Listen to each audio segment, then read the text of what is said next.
ስለዚህ ንስሐ ማለት ጸጸት ነው። ከምንድነው የምንጸጸተው? ምን አደረግን ብለን ነው የምንጸጸተው? ኃጢአት ሰርተናል ብለን ስናስብ ነው የምንጸጸተው።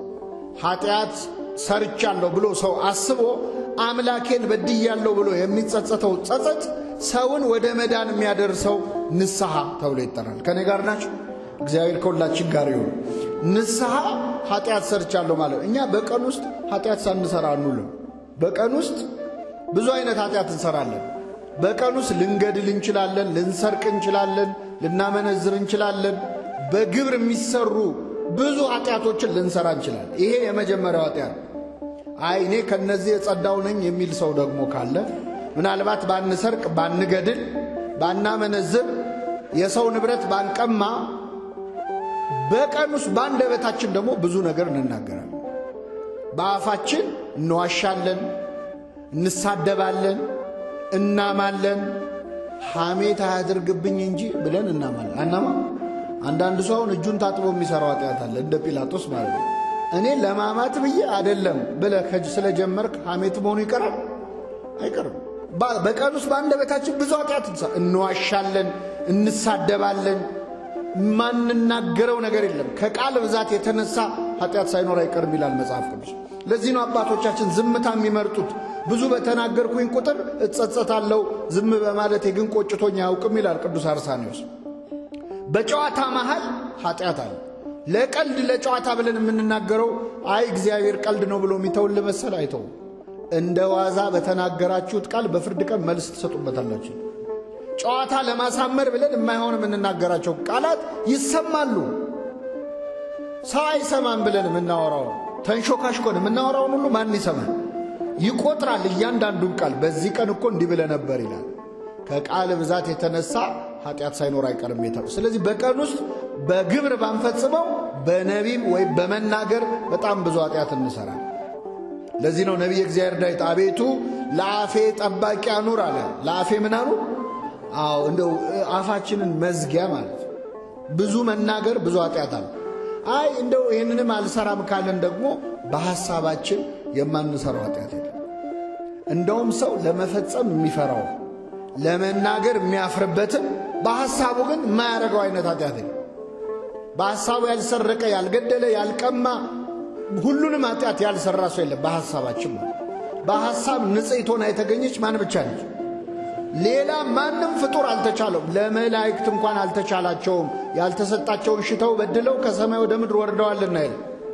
የሐሳብ ኃጢአት በጣም ከባድ ነው። በቀን ውስጥ ብዙ አይነት ሐሳብ እናስባለን። ምን እናድርግ? አሁን የሐሳብ ኃጢአት መቼስ ሰው አለማሰብ አይችልም። ከኔ ጋር ናችሁ? እስቲ አንዴ ማሰብ አቁሙ። አንዴ ይቻላል? አሁን ማሰብ ላቆም ነው ብላችሁ ታስባላችሁ። እሱ ራሱ ምንድን ነው? አይቻልም። ሰው ያለ አርምሞ ያለ ጽራት ያስባል። ሐሳባችንን እንዴት አድርገን ነው ማስቆም የምንችለው? ቅዱስ እንጦንስ ምን አለ መሰላችሁ? ወፎች በላይ ላይ እንዳይበሩ ማድረግ ይቻላል? ትችላላችሁ? እላያችሁ ላይ ጎጆ እንዳይሰሩ ማድረግስ ሞታችኋል ማለት ነው። ጎጆ ከሰሩ ሞታችኋል። ስለዚህ ጎጆ እንዳይሰራ ማድረግ ትችላለህ፣ እንዳይበር ማድረግ አትችልም። የሐሳብ ኃጢአት በአይምሮ እንዳይመጣ ማድረግ አትችልም። እላይ ላይ ግን ጎጆ እንዳይሰራ ማድረግ ትችላለህ። የሐሳብ ኃጢአት ማለት የተጸነሰ ኃጢአት ነው። እንዳይወለድ ማድረግ ግን ትችላለህ። በአንተ ላይ ስልጣን እንዳይኖር እንደዚህ ያድርግልን አምላካችን። ጥቃቅኑን ቀበሮች አጥምዳችሁ ያዙ የተባለው የሐሳብ ኃጢአት ነው። ብቅ ሲጠብቀ ግደለው። አማትበህም ቢሆን ሰግደህም ቢሆን ጸልየህም ቢሆን ስዕሉ ፊት ሄደህም ቢሆን ወድቀህም ቢሆን የሐሳብ ኃጢአትን መቅጨት ይቻላል። ስለዚህ በቀን ውስጥ ብዙ ኃጢአት እንሰራለን። በሐልዮ በነቢብ በገቢር ማለት ይህንን ኃጢአት በድያለሁ ብለን ስናስብ ንስሐ ወይም ጸጸት ይባላል። ይህን ጸጸት ለሁላችን ያድልን። ሰው በነገራችን ላይ በኃጢአቱ ካልተቆጨ ካልተጸጸተ ኃጢአቱን ለካህን ቢናገር ራሱ ንስሐ ገባ ይባላል። መጀመሪያ መቆጨት አለ። አለዚያ ዝም ብለህ የሰራውን ኃጢአት ብትናገር ሪፖርት እንደማቅረብ ነው። ልክ ሰራተኛ ዛሬ ይህን ሰርቻለሁ እንደሚለው ይሆናል። መጀመሪያ ኃጢአቱን መጥላት አለ። አንዳንድ ሰው ኃጢአቱን ሳይጠላ ኃጢአቱንም ያወራ ሰዋል። ልብ ብላችኋል? አንዳንድ ሰዎች እኔ እኮ አሁን ዛሬ እድሜ ይዞኝ ነው እንጂ ያላሳለፍኩት ነገር የለም፣ ሰፈሩ ራሱ በጥብጠ ነው፣ ሰክረን ጠጥተን አቤት ያ ጊዜ ብለው ትዝታ የሚያወሩ ሰዎች። ያሁን ይሄ ንስሐ ነው አይደል? እነዚህ ሰዎች ይቆጫቸዋል ሁሉ ድጋሚ ቢሰሩ ደስ ይላቸው። አይቆጨኝም እኔ በጊዜ ስንት ነገር አድርጋለሁ። ይሄ ንስሐ አይደል? መጀመሪያ መጥላት አለብን። ከዛ በኋላ ነው ወደ ኑዛዜ የምንመጣው። ኃጢአታችንን እንድንናዘዝ እግዚአብሔር ይፈልጋል። ማን ይፈልጋል? እግዚአብሔር እንደሚፈልግ የምታውቁት የመጀመሪያዎቹን ኃጢአተኞች እንዴት እንዳናገረ እስቲ ያስታውሱ። የመጀመሪያዎቹ ኃጢአተኞች ወላጆቻችን እነማን ነበሩ? አላችሁ? ማናማ? ምንድነው የሰሩት? የአዳምና የሔዋን ኃጢአት ምንድነው? ምን ማድረግ ነው? ዕፀ በለስን መብላት። መቼስ አሁን ስለተጻፈ ነው እንጂ እንደው ዕፀ በለስ በሉ ተብሎ ሁሌ እነሱን ተርካለን እንጂ አሁን እኛ ከነሱ የተሻለ ብዙ ነገር አልበላንም። ዕፀ በለሱን ራሱ እኛ ብናገኘው ከነ ግንዱ አይደል የምንበላው? ፍሬውን ብቻ ቀቅለን ነው የምንበላው ከነሱ ራሱ ብቻ። ግን መቼስ የተጻፈው እነሱ ስለሆነ እስቲ እነሱ ላይ እናውራ። ምን ይላል ቅዳሴያችን? አባ ጊዮርጊስ ዘጋስጫ አዳምና ሔዋን አምላክ መሆን ፈለጉ ብለህ ታወራለህ። አንተስ ብትሆን እነሱ ላይ ስትፈርድ አምላክ ለመሆን እየሞከርክ አይደለም ይላል። ፈራጅ ማን ነው? ስለዚህ እኛ ራሱ ከነሱም ብሳል። በዛ ላይ በእነሱ ንስሐ ነው ተመልሰን ወደ ገነት የገባ ነው አይደለም? ቢያንስ እነሱ እኛን ወደ ገነት የመለሰ ንስሐ ገብተዋል። አንተ መቼ ገባህ? ግን መቼ ስለተጻፈ ልንገራቸው። አዳምና ሔዋን ዕፀ በለስ በሉ፣ ጸጋ ክብራቸው ተገፈፈ። እግዚአብሔር እስከ ማታ ጠበቃቸው ይመለሳሉ ብሎ አያየ። ከዛ ማታ እስኪሆን ጠብቆ ተቆጡ፣ ኃጢአትን አታድርጉ፣ በቁጣችሁ ላይ ፀሐይ አይግባ የሌለ እግዚአብሔር ልክ ሲመሽ ሌላ ቀን ሳይነጋ በፊት አዳምን ፍለጋ በገነት መካከል ተመላለሰ ይላል። አዳም አዳም ሆይ ወዴት ነህ ብሎ በሰው የእግር ኮቴ ድምፅ፣ በሰው ዳና ድምፅ አሰማው ይላል። የእግዚአብሔርን ቸርነቱን ተመልከቱ። አዳም አዳም ሆይ ወዴት ነህ ብሎ ያሰማው የእግር ኮቴ የማን የእግር ኮቴ? የሰው። አሁን እግዚአብሔር መብረቅ እያወረደ ነጎድጓድ እያሰማ መምጣት ይችላለች? ግን አላደረገም። የት ነህ ናውጣ። አሁን ወላጆች እንዴት ነው ልጅ ጥፋት ሲያጠፋ እንዴት ነው የሚያደርጉት? ውጣ ብያለሁ አይደለ? ዱላ ይዘው እያውለበለቡ ትወጣለህ አትወጣም እያሉ ወላጆች እንደዚህ ናቸው። እንደው ነጎድጓድ ማውረድ ቢችሉ ያወርዳል። እግዚአብሔር ግን ፈጣሪ ሆኖ እንደ ሰው ቀስ ብሎ ማለት ነው። አባት ልጁ እንዴት መቆጣት እንዳለበት አያችሁ? አዳም አዳም ሆይ ወዴት ነህ? አሁን የቱ ጋር እንዳለ አዳም ያውቃል አያውቅም? አዳም ምን አለ? ጌታ ሆይ ራቁቴን ስለሆንኩኝ ፈራው ተሸሸኩ ማለት። እስኪ በሉ ራቁቴን ስለሆን ምን አልኩኝ? አሁን አዳም ኃጢአቱን ተናገረ አልተናገረ? አልተናገረ። ኃጢአቱ ራቁቱን መሆን ነው እንዴ? ምንድነው ኃጢአቱ? ዕፀ በለስም በላው አላለም። ምን ሆንኩ ነው ያለው? ራቁት። ኃጢአቱን ትቶ ኃጢአቱ ያመጣበትን ችግር ነው። አንዳንድ ሰውን ካህን ፊት ቀርቦ አባቴ ይሄ መጠጥ ጤና አሳጣኝ ይላል። ይሄ ንስሐ ነው? ሰካራም ነኝ ነው የሚባለው። መጀመሪያ ሰካራም ነኝ ብለህ ነው፣ ከዛ ውጤቱን በኋላ እናወራለን። አዳም ግን ኃጢአቱን ዘሎ ኃጢአቱ ያመጣበትን ችግር አወራ። ራቁቴን ስለሆንኩኝ ፈራው አለ። ደገመና ጠየቀው እግዚአብሔር፣ ራቁትህን መሆንህን ማን ነገረ? አትብላ ካልኩ ዛፍ በላህን አለ። ተመልከቱ። አሁን እግዚአብሔር መረጃ ፈልጎ አይደለም። እምቅድመ ይፍጥሮ ለአዳም ያምር ግብሮ ይላል። ገና ሳይፈጥረው ያውቃል አዳም እንደሚሰራ። ግን አዳም በአፉ ኃጢአቱን እንዲናዘዝ ይፈልጋል። አትብላ ካልኩ ዛፍ በላህን አለው። ይህን ጊዜ ምን አለ? ረዳት ትሁንህ ብለህ የሰጠኸኝ ሴት ከዛፉ ሰጠችኝና ምን አልኩ? አይሰማም። የመጨረሻው አለች ኃጢአቱ። ምን የምትለው? በላው። ግን በላው ከማለቱ በፊት ስንት ክስ ጨመረበት አይደል? ምን ብሎ ከሰሰ? ረዳት ትሁንህ ብለህ የሰጠኸኝ ምን ሴት። ለኃጢአቱ ማንን ከሰሰ ማለት? አንደኛ ተከሳሽ ሔዋን ነች። ሁለተኛ ተከሳሽ እግዚአብሔር ነው። እንደውም አንደኛ ተከሳሽ እግዚአብሔር። ረዳት ትሁንህ ብለህ ምን ያልከኝ አንተ? እሷን ባሰጠኝ ኖሮ እሷን ማሰጠኝም እኔም አልበላም። ስለዚህ ተጠያቂው ማን ሆነ ማለት? አይገርም? ሰው ራሱ ለሰራው ኃጢአት እኮ ፈጣሪ ምን ነው ዝም አልከኝ እንደዚህ ሲሆን ይላል። ወደ ለሰራው በደል ማለት ለኃጢአታችን አንደኛ እግዚአብሔርን እንከሳለን፣ ሁለተኛ ሰዎች እንከሳለን። እገሌ አሳስቶኝ፣ እገሌ ገፋፍታኝ በሰው እናሳብባለን። ከኔ ጋር ናችሁ? አዎ። ረዳት ትሁን ብለህ የሰጠኝ ሴት ከዛፉ ሰጠችኝና በላው አለ። እግዚአብሔር ወደ ሔዋን ዞረና ምን አላት? ተመልከቱ በደንብ አስተው። አሁን እኛ ብንሆን እንዴት እንደምንልና እግዚአብሔር እንዴት እንደሚል። ለምሳሌ እዚህ መሃል ልጆች፣ ሕፃናት ልጆች የምታሳድጉ ሰዎች ለምንድን ነው ይህንን ያደረግከው ብላችሁ አንድ ሕፃን ብትጠይቁት እህቴ ሰጠችኝና በላሁ ቢላችሁ እህቴ ሰጠችኝና በላው ቢል እህትየውን ጠርታችሁ ምንድነው የምትሏት? ለምን? አቤት ለምን? እግዚአብሔር አላለ። ለምን ሰጠሽው አላላትም። ሔዋንን ያደረግሽው ምንድነው ነው ያለው። የአዳምን ወሬ ሰምቶ ሔዋን ላይ የሚጮህ አምላክ አይደለም። እግዚአብሔር ለእያንዳንዳችን ለየብቻ ነው የሚጠይቀበት ነገር። የሰው ወሬ ሰምቶ አይጮህበት። ጠየቃት ሔዋንን ያደረግሽው ምንድን ነው? አንቺ ደግሞ እስቲ ተናገሪ። እሷ ደግሞ ምን አለች? እባብ አሳተኝና በላዋለች። ለኃጢአታችን አንደኛ እግዚአብሔርን እንከሳለን፣ ሁለተኛ ሰው እንከሳለን፣ እገሌ ገፋፍቶ እንላለን፣ ሶስተኛ እባብ አሳተኝና በላው ደግሞ እንላለን። ማን ነው እባብ? ሰይጣን አሳሳ። አቤት ሰይጣን አሳሳተኝ የምንለው ነገር ብዛቱ። አሁን እውነተኛ ሰይጣን እያሳሳተን ነው በዚህ ዘመን ኃጢአት የምንሰራው። አንድ አባት ይገርማቸዋል፣ ገዳም ውስጥ መንኩሶ 10 ዓመቱ ነውና አባ እንጦንስ ጋር ቀርቦ አባቴ እኔ ከመነኮስኩ 10 ዓመቴ ነውና የሰይጣንን ፈተና አልቻልኩትም አለ። አይዞ እግዚአብሔር ይርዳህ ብለው ጸሎት ሰጥተውት ሸኙት። እሱ ሲወጣ ሰይጣን ገባና በሕያው እግዚአብሔር ስም እምላለሁ ይሄ ሰውዬ መመንኮሱንም አላውቅም አለ። 10 ዓመቴ ፈተነኝ ማን ነው ያለው? አያውቀውም ጭራሽ። በራሱ እየተፈተነ ነው በሰይጣን። እንደዚህ ነው ብዙዎቻችን። እኛ እንደው ለሰይጣን የተሻለ ሐሳብ የምንሰጥ አይነት ኃጢአተኞች ነን። ያም ሆነ ግን እግዚአብሔር አዳምንም ሔዋንንም እየጠየቀ ያለው ኃጢአታቸውን ምን እንዲሉ ነው? እንዲናዘዙ ነው። ኃጢአታችንን ለመናዘዝ ያብቃን እግዚአብሔር። ሶስተኛው ለማን ነው የምንናዘዘው? እግዚአብሔር ለማን ነው እንድንናዘዝ የሚፈልገው? ለራሱ ለእግዚአብሔር ነው? ለካህናት ነው ወይስ ለጓደኞቻችን ነው? አንዳንድ ሰው ለጓደኛ ከነገርክ ራሱ እኮ ንስሐ ነው ይላሉ። እንደዚህ የሚባል ነገር የለም።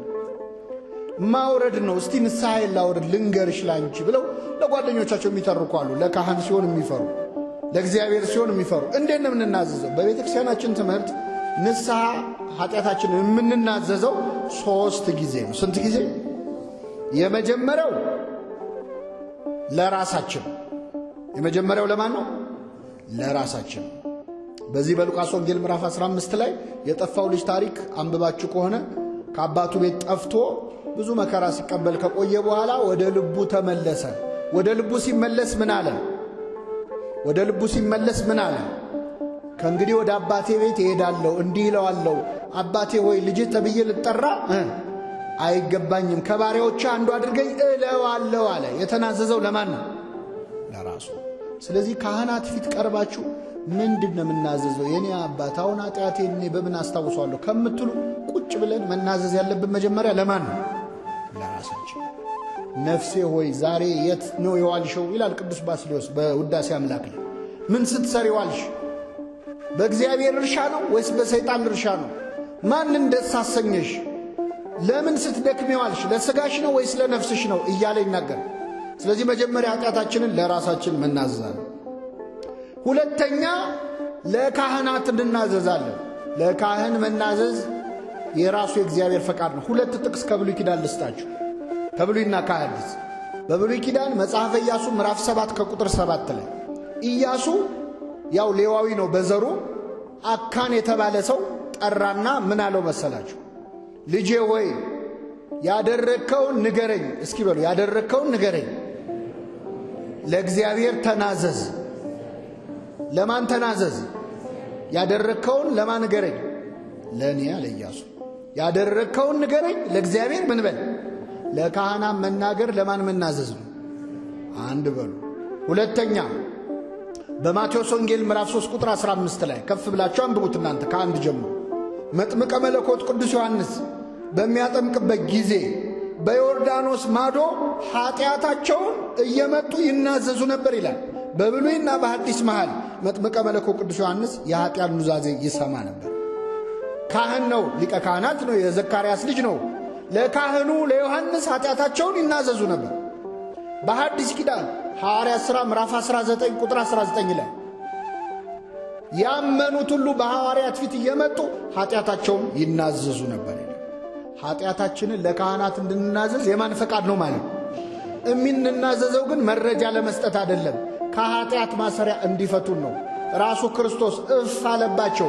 ዮሐንስ ወንጌል ምዕራፍ 20 ከቁጥር 23 ላይ እፍ አለባቸው፣ መንፈስ ቅዱስን ተቀበሉ፣ ኃጢአታቸውን ይቅር ላላችኋቸው ኃጢአታቸው ይቀርላቸዋል፣ የያዛችሁባቸውም ተይዞባቸዋል።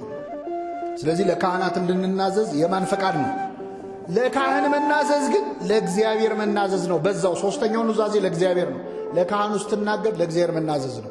አእይንተ እግዚአብሔር ካህናት ይላቸዋል ቅዱስ አትናቴዎስ በቅዳሴው። ካህናት የእግዚአብሔር አይኖች ናቸው። ለካህኑ ስትናገር አይኑ ፊት ነው እየተናገርክ ያለው እግዚአብሔር። ከካህኑ ስትደብቅም እግዚአብሔርን ከአይኑ ወዲያ እየሸፈንከው ነው፣ እያየህ ትደብቀዋለህ።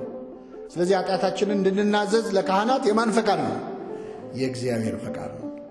ምንናዘዘው ለአባቶቻችን ለካህን። ሰይጣን እንዳትናዘዝ ብዙ ነገር ያደርግብሃል። አሁን እስቲ እንደው ምን ብለህ ነው አሁን ለእኚህ ካህን ሄደህ ኃጢአትን የምትነግራቸው? ሰው ያደርጉሃል። አሁን ድጋሜ ሄደህ ልነግራቸው ነው ይልሃል ሰይጣን። ኃጢአቱን ስትሰራ አይዞ እግዚአብሔር መሐሪ ነው ብሎ ያሰራሃል። ልክ ልትናዘዝ ስትል ግን ያስፈራሃል። ስትስበው ያልፈራኸውን ኃጢአት ስትተፋው ያስፈራሃል። ኃጢአቱን የሚሰውር ደግሞ አይለማም ይላል ርዕሳችን አይደለም? ኃጢአቱን የሚሰውር ምን አይልም? አይለማም ማለት አይጸድቅም ማለት። አንድ ተክል ለማ ማለት ጸደቀ ነው አይደል? ኃጢአቱን የሚሰውር ሰው አይጸድቅም። ኃጢአታችንን ዘርዝረን መናገር አለብን። ኃጢአታችንን ስንናገረው ሙሉ በሙሉ ከኛ ላይ ያለው ኃይል ከኛ ይሄዳል እና ጽድቅ የመስራት ጉልበት ይሰጠናል። መጽሐፍ ቅዱስ ላይ ኃጢአትን መደበቅ ምን ያህል እንደሚጎዳ የምናውቀው አንድ ምሳሌ ልስጣችሁ። ነቢየ እግዚአብሔር ዳዊት ንጉሥ ዳዊት በሕይወት ዘመኑ አንድ የሠራው ኃጢአት ነበር። በዚህ ኃጢአቱ ዕድሜውን ሙሉ አልቅሷል። አንዴ በሠራው ኃጢአት ዕድሜውን ሙሉ አልቅሷል። እኛ ዕድሜያችንም ሙሉ በሠራነው ኃጢአት አንዴ አልቅሰን ነገር አናው። ዳዊት ምንድነው የሠራው መሰላችሁ? መጀመሪያ ሥራ መፍታት ነው። ሥራ መፍታት ራሱ አንዱ ኃጢአት። የእህትሽ የሰዶም ኃጢአት ምንድነው ይልና ትንቢተ ሕዝቅኤል ላይ አንዱ ሥራ መፍታት ነው። ሥራ ሲፈታ ሰይጣን ሥራ ይሰጠዋል ለሰው። ሰይጣን የሚሰጠው ሥራ ደግሞ ኃጢአት። ሥራ ፈቶ በሰገነቱ ላይ ሲመላለስ አንዲት ሴት ገላዋን ስትታጠብ ተመለከተ። ማናት ብሎ ጠየቀ። የኬጢያዊው የኦርዮ ሚስት ናት አሉት። የሰው ሚስት ናት ከተባለ በኋላ ሌላ ወሬ ያስፈልጋል? አያስፈልግም። ዳዊት ግን አስመጣት። የኬጢያዊው የኦርዮን ሚስት ቤርሳቤህን አስነወራት ይላል መጽሐፍ ቅዱስ። ባልና ሚስት የሚፈጽሙትን ሩካቤ አዳምም ሚስቱን ሔዋንን አወቃት አይደለም የሚለው? ከሕግ ውጭ ከሆነ ግን አስነወራት የሚለው ደረሰባት ነው። ከዛ ዳዊት አስነወራት። ይቺ ሴት ከወር ልማዷ ነጽታ ነበር ገላዋን ስትታጠብ የነበረው። ስለዚህ ጸነሰች። መልእክተኛ ላከችበት፣ ንጉሥ ሆይ ያንተን ልጅ ጸንሻለሁ አለች። አሁን ልብ አድርጉ። ዳዊት ጦር ሜዳ የሄደን የአንድ ወታደር ሚስት ቀምቶ ከሱ ጸነሰች ቢባል ለስሙ ጥሩ ነው አይደለም? ይሄን ነገርማ መፍትሄ ያስፈልገዋል ብሎ ባሏን ከጦር ሜዳ አስመጣ። ምንድነው ሐሳቡ? ባሏ መጥቶ ከሚስቱ ጋር ምን እንዲተኛና ጽንሱ የሱ ነው እንዲባል። ኬጢያዊን ኦርዮን አስመጣው። እንዴት ነህ? ጦሩ እንዴት ነው? ሰላም ነው ያለው። ጠየቀው። እግዚአብሔር ይመስገን ታቦተ ጽዮንን ይዘን ድል እያደረግን ነው ንጉሡ ያለው። በልሺ ወደ ቤት ግባና እረፍ አለው። እንደው ከሚስት ጋር ተኛ ማለት ነው የቀረው። ዋና ሐሳቡ ኃጢአቱን ምን ለማድረግ ነው? ለመሸፍ። ኬጢያዊ ኦርዮ ግን ውጭ አደረ። ይገርማቸዋል። ውጭ አደረ። ከዛ በማግስቱ ውጭ ማደሩን ሲሰማ ምን ነው ውጭ አደርካል? የእግዚአብሔር ታቦት በደጅ አድራ፣ ታቦተ ጽዮን። የእስራኤል ወታደሮች ከጠላት ጋር እየተናነቁ እንዴት እኔ ከቤቴ ገብቼ ተኛለሁ? አልተሳካም። ስለዚህ አበላው፣ አጠጣው፣ አሰከረው። ሲሰክር ገብቶ ከሚስቱ ጋር እንዲተኛ ነው። ሰካራም የልቡን አይስትም። አሁንም ከውጭ አደረ። ምን ነው አለው? ታቦተ ጽዮን ከደጅ አድራ፣ እንዴት እኔ ከሚስቴ ጋር ገብቼ ተኛለሁ? በጣም ይገርማል። እንዴት ከምኔ ጋር ገብቼ ተኛለሁ? ዳዊት ከማን ጋር ነው የተኛው? ከሰው ሚስት ጋር። አንዳንዴ መንፈሳዊ ከሆኑ ሰዎች ምንም ማቁም የተባሉት የሚሻሉበት ጊዜ አለ። አሁን ለዳዊት ስለ ታቦተ ጽዮን ክብር መጥቶ ኬጢያዊ ኦርዮ ይንገረው? ከአሕዛብ የመጣ እኮ ነው። ኬጢያዊ ነው። ተገዝሮ ነው እስራኤላዊ ሆነው። እንዴት እሱ ይነግረዋል? ዳዊትን ያህል ልበ አምላክ። ይሄ ምን ያስተምረናል? እግዚአብሔር የጻፈው እኮ ዳዊት ንስሐ እንደገባ ጠፍቶት አይደለም፣ ማንንም ሰው እንዳናምን ነው። ጸጋለው ብለን ሰባኪ ነው ብለን ዘማሪ ነው ብለን የፈለገ ቢዘምር ከዳዊት ይበልጣል? አይበልጥም። የፈለገ መናኝ ቢሆን እንደ ዳዊት ልበ አምላክ ሊሆን አይችልም። የፈለገ ጸጋ ቢወርድበት ኃጢአት የማታዋርደው ሰው የለም። ሁላችን በቸርነቱ ይጠብቅ። አትመኑ ማንንም ነው። እንደ ዳዊት ልበ አምላክ ብትሆን ኃጢአት ግን ትጥላለች። ወግታ የጣለቻቸው ብዙዎች ናቸው። ከዛ መጨረሻ ዳዊት ደብዳቤ አስይዞ ሰደደው። ደብዳቤው ይገደል የሚል ነው። ምስኪን ኦርዮ ልክ እንደ ይስሐቅ የሚሰዋበትን እንጨት ተሸክሞ እንደሄደው፣ ልክ እንደ ክርስቶስ መስቀሉን ይዞ እንደሄደው፣ ልክ እንደ ባህራን የሞቱን ደብዳቤ ይዞ እንደሄደው ሄዶ ወስዶ ሰጠ። ደብዳቤውን ሲያዩ ጦር መሪው ይገደል ይላል። ምንም ማድረግ አልቻለም። በቃ ጠላት የሚበዛበት ቦታ ላይ ጥላችሁት ሽሹ ብሎ አዘዘ። ወታደሮች ኦርዮን ይዘው ዘመቱ። የጠላት ጦር ግር ብሎ ሲመጣ ጥለውት ሸሹ። ታቦተ ጽዮንን ከድታችሁ እስራኤልን ከድታችሁ ወዴት ነው የምትሄዱት እያለ እየለፈለፈ ተደብድቦ ሞተ። ይህ ሁሉ ሲሆን ማን ይመለከታል? እግዚአብሔር። ነቢየ እግዚአብሔር ናታን በፈረስ ላይ ሆኖ መጣ። ነቢያት በአህያ ላይ ከመጡ አገሩ ሰላም፣ በፈረስ ላይ ከመጡ ችግር አለ። ጦር ሊሆን ነው ማለት ነው። ዳዊት ደነገጠ። ምንድነው አለ። ኧረ ንጉሥ ሆይ በአገር ትልቅ በደል ተሰርቷል አለ። ምንድነው አለ። አንድ ሰው በጣም ብዙ በጎች የነበሩት ባለሀብት ነበረ። ከጎረቤቱ ደግሞ አንዲት በግ ያለችው ደሃ ሰውዬ ነበር። ይህ ባለ አንዲት በግ ያለችው ሰውዬ ወደ ሩቅ አገር ሊሄድ ሲል ለጎረቤቱ ብዙ በግ ላለው ባለጸጋ እችን አንድ በጌን ከበጎች ጋር አብረህ ቆይልኝ ብሎ አደራ ሰጥቶት ሄደ። እሺ ብሎ ከተቀበለ በኋላ የባለጸጋ እንግዳ መጣበት። ድንገት እንግዳ ሲመጣበት ከብዙ በጎቹ መሃል ላለማረድ ብሎ ሳስቶ የዚህን ሰውዬ በግ አረደበት። ምን ይመስልሃል ንጉሡ ያለው? ይህ ሰው ምናምንቴ ነው አለ። ምንድነው? ስለ አንድ ፈንታ 4 እጥፍ ይመልሳል። 4 እጥፍ ይመልሳል። ኦ ንጉሥ ፈታይ ከበረስከ፣ ንጉሥ ሆይ ያ ሰው አንተ ነህ።